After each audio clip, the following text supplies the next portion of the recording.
Praise the Lord. கர்த்தருடைய பரிசுத்த நாமம் மகிமைப்படுவதாக. இந்த நாளையும் காண செய்த கர்த்தருக்கு கோடி கோடி ஸ்தோத்திரங்கள். இந்த நாளுக்கான கர்த்தருடைய வார்த்தை யாத்ராகமத்தின் புஸ்தகம் 4ஆம் அதிகாரம் 10வது வசனம். Exodus chapter 4 verse 10.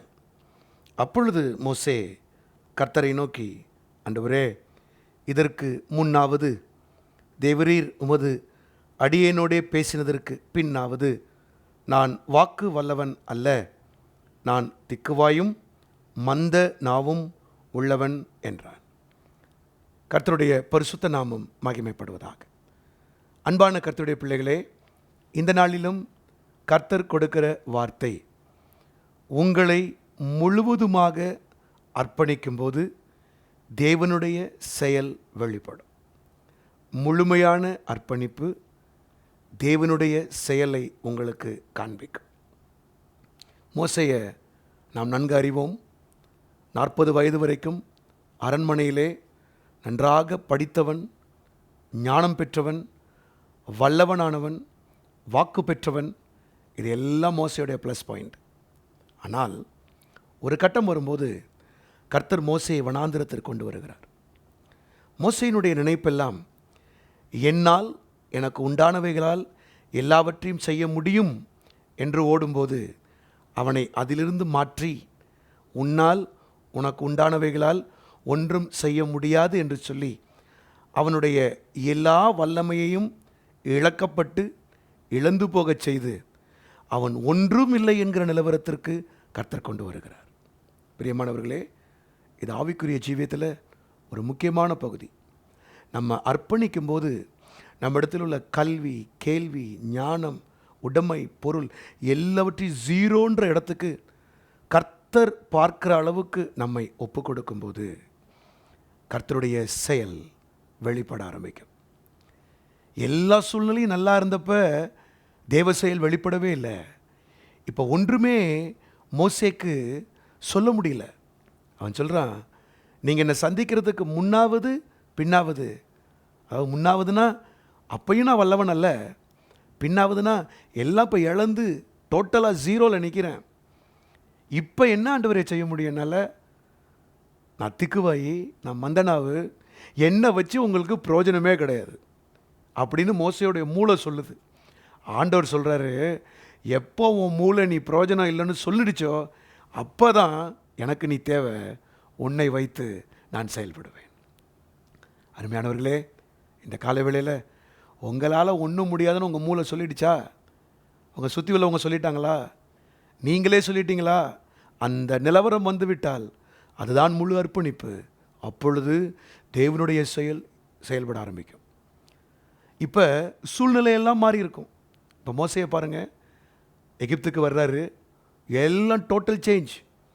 பார்வோன் எதிராக இருக்கிறார், சொந்த ஜனங்கள் எதிராக இருக்கிறார்கள், தனக்குள்ளேயும் ஆற்றல் கிடையாது. ஆனால் தேவ செயல் ஆரம்பிக்குது பாருங்கள். மோசே என்ன சொன்னார்? என் வாய் ஒன்றுமே இல்லை, ஆரோனை ரெடி பண்ணார். தேவ செயல் ஆரம்பிக்குது. ரெண்டாவது, மோசே எப்போதுமே கையில் இருக்கிற பட்டயத்தை வச்சு வெட்டி கொண்டுடலாம், அப்படி நம்ம ரசிக்கலாம்னு நினச்சவர். இப்போ ஒரு கையில் கொடுக்கப்பட்டிருக்கிறது கோல். தேவஜனமே, அன்பான கர்த்தருடைய பிள்ளைகளே, இந்த காலை வேளையில் நீங்கள் இந்த நிலவரத்துக்கு வரும்போது கர்த்தர் உங்களுக்கு யாரை ஏற்படுத்தணுமோ அவரை ஏற்படுத்துவார். 1.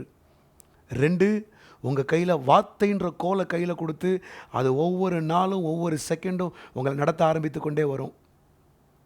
3, உங்கள் கையினால் செய்யலான்னு நினச்சதெல்லாம் இப்போ இல்லைல்ல, இங்கே வாங்கி அங்கே வாங்கி அதை வாங்கி இதை வாங்கி இதை உருட்டி அதை உருட்டி இப்படிலாம் என் வாழ்க்கையில் பண்ணிடலான்னு நினச்சது அதெல்லாம் இப்போ ஒன்றும் இல்லாமல் அந்த கையை மடியில் போட சொல்கிறார். மடியில் போட்டு அந்த கையை வெளியில் எடுத்தா குஷ்டம், திருப்பி மடியில் போட சொல்கிறாரு. இப்போ மறுபடியும் அந்த கை வெளியில் வருது. இப்போ வந்த கை உங்கள் கை இல்லை, மோசே கை இல்லை, தேவனுடைய கை. அந்த கையில், இந்த புதிய கையில் புதிய கோலை நீங்கள் பிடித்து கொண்டு ஆண்டவர் கொடுக்குற ஆட்களோடு நீங்கள் பயணிக்க ஆரம்பிக்கும்போது தேவனுடைய செயல் உங்கள் வாழ்க்கையில் வெளிப்பட்டு வெளிப்பட்டு, அது செங்கடலா, அது யோர்தானா, அது வனாந்திரமா, எல்லா இடத்திலும் அந்த செயல் உங்களோடு கூட இருக்கும். இந்த காலை வேளையில் உங்களை அர்ப்பணிங்க, அந்த நிலவரத்துக்கு வாங்க, தேவ செயல் உங்களுக்கு கொடுக்கப்படும். ஜெபிப்போமா? பிதாவே, இந்த காலை வேளையிலும் எங்களை டோட்டல் சரண்டருக்கு ஒப்பு கொடுக்குறோம். யாரெல்லாம் இன்னும் கர்த்தாவே இந்த ரேமாவை வாங்கிட்டு இன்னும் சில பிடிப்புகளோடு இருக்கிறாங்களோ அவர்கள் இந்த இடத்திற்கு கர்த்தர் அழைத்து வருவீராக. ஆண்டவரே, உமக்கு நம்பிக்கை கொடுக்கிற அளவுக்கு இவர்களை கர்த்தர் ஆயத்தப்படுத்தும். இந்த நாளில் கொடுக்கப்பட்ட வார்த்தை வெள்ளித்தட்டில் வைக்கப்பட்ட பொற்பள்ளங்களுக்கு சமானம். ஆண்டவரே, உடைய பிள்ளைகள் இதை ஆம் என்றும் ஆமேன் என்றும் எடுத்துக்கொண்டு எதையும் தங்களுக்கென்று வைக்காமல் டோட்டல் சரண்டரிங்க்கு தங்களை ஒப்பு கொடுக்க, டோட்டல் சப்மிஷனுக்கு தங்களை ஒப்பு கொடுக்க அவர்களை ஆவியானவரே நீர் ஆயத்தப்படுத்தும், நீர் தயார்படுத்தும். அவர்கள் அந்த இடத்துல வந்து நிற்கும் பொழுது சூழ்நிலைகள் எதிராக இருந்தாலும் அதை எங்கள் தேவன் சாதகமாய் மாற்றுவீரப்பா. கோடான கொடி ஸ்தோத்திரம். உடைய பிள்ளைகள் பலத்தோடு புறப்படட்டும். ஆண்டவரே, புதிய கோலோடு புதிய கையோடு நீர் ஏற்படுத்துகிற வாயோடு அவர்கள் செல்ல உதவி செய்வீராக. கர்த்தரதை செய்கிறபடியால் நன்றியோடு ஸ்தோத்திரிக்கிறோம். துதி கனமகிமை மேலாமுக்கு செலுத்துகிறோம். இயேசுவின் நாமத்தில் கேட்டுக்கொள்ளுகிறோம் பிதாவே, ஆமென். God bless you. கர்த்தருடைய செயல் உங்களுக்கு விளங்குவதாக. ஆமென்.